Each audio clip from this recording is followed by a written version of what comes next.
and copper that were produced in that much quantity annually every year. So it's obvious that they had the stuff. Just because we can't find it is not proof they didn't have it. See, the critics work backwards. They say if you can't find it archaeologically, that proves the text is false. The archaeologists say if it's in the text, that's evidence, even if you don't find it from the ground. Now there's your contrast. That's why we know the critics aren't studying the archaeologists, because the archaeologists do it the other way. Now who are you going to believe? Some critic who reads 5 or 6 anti-Mormon books, or the archaeologists themselves? You know who I'm going to go with. Oh, this is another one. This is good. Still on page 321.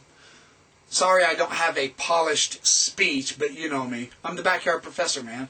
I don't have to be professional. Talking about 20,000 copper artifacts that were known. His study found, to the surprise of nearly all archaeologists, now this is interesting because this archaeologist found a whole bunch of copper stuff, and his study really surprised all the other archaeologists. Now, this is fascinating here. Some of the artifacts appear to have been cast, and at least one provides firm evidence of casting. Now, there you go. Excavated, it is very clear, does not mean that it's been studied properly. Just because we excavate it doesn't mean we know all about it. That now we have to study it in Minnesota or in Mesoamerica or anywhere. If something is excavated, the critics have automatically assumed, aha, there's proof or disproof. Sometimes it takes archaeologists decades to come to an understanding of what they've excavated. Excavation is the first step, not the last step, in archaeology. In the Book of Mormon, as well as in ancient Mesoamerica, and indeed the Americas generally, he says, the West Indies area too, where the Spanish conquistadores laid hands on so much gold that their appetite for it became satiable and led them to the mainland, it has yielded a total of only 9 archaeological specimens of any kind of metal as far as 2 decades ago. But we know where it all went.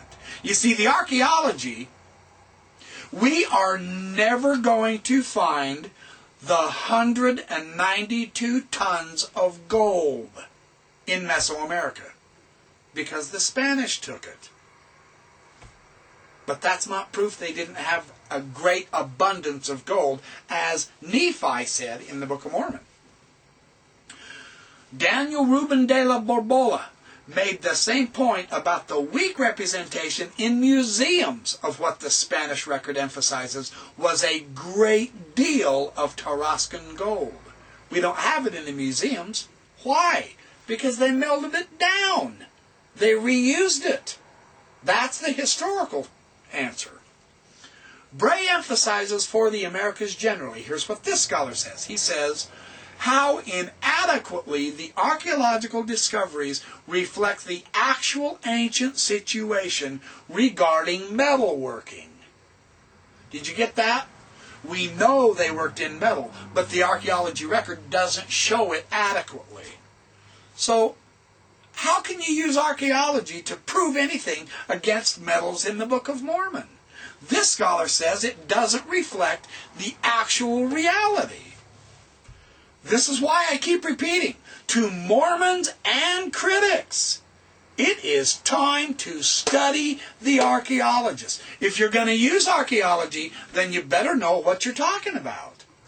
But this Bray says the onus of clarification is on the archaeologists rather than casting doubt on the accuracy of the historical traditions.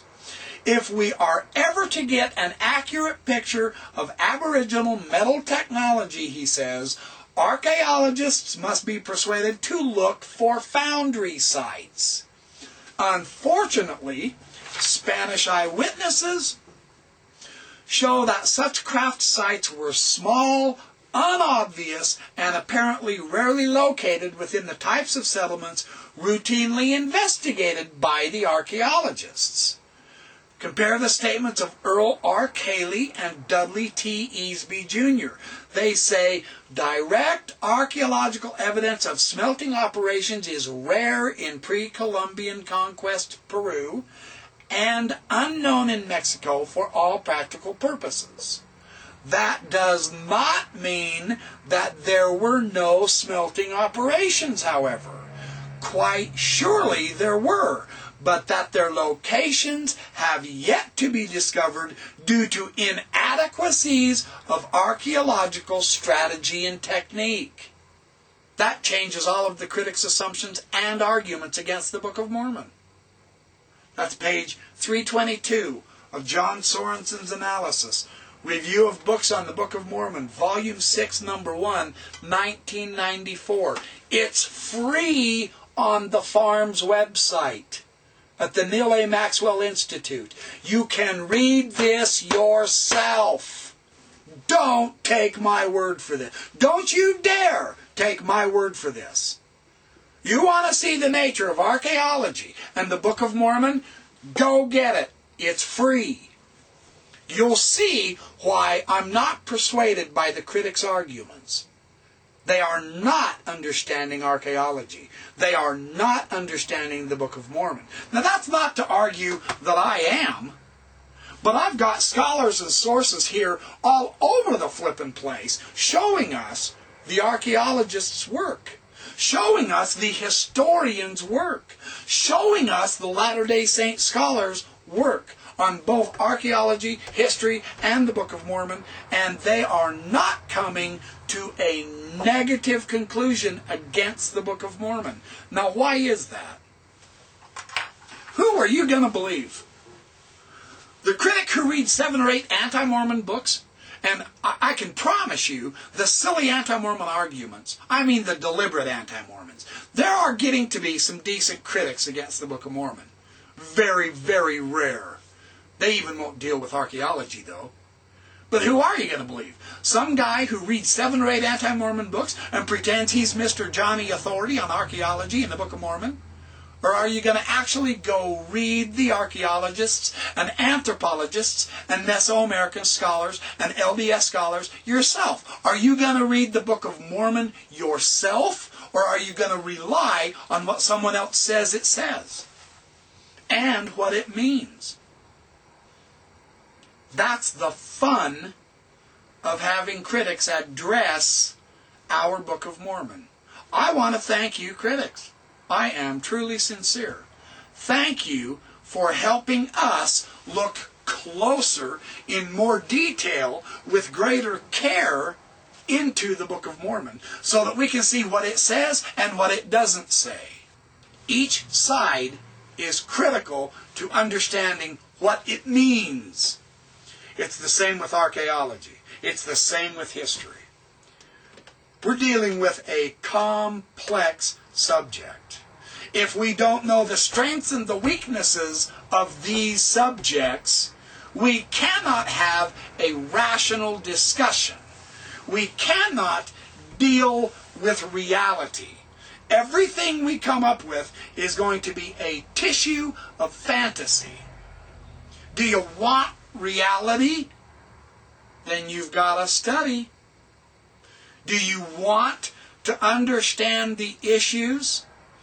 Then you'd better get ready to give it 10, 20, 30, 40, 50, 60 years of your lives. I love this stuff. I won't quit studying it till the day I kick off and go to the next sphere of existence. I'm here to tell you, the argument that the Book of Mormon has no archaeological proof, no historical verification, no religious validity, the argument that archaeology has proven the Bible true while it has proven the Book of Mormon false, is absolutely ridiculous. Because archaeology can't do that. And I've been sharing how many hours of information with you right now? The argument that the Book of Mormon has no archaeological proof for it, that argument is simply false.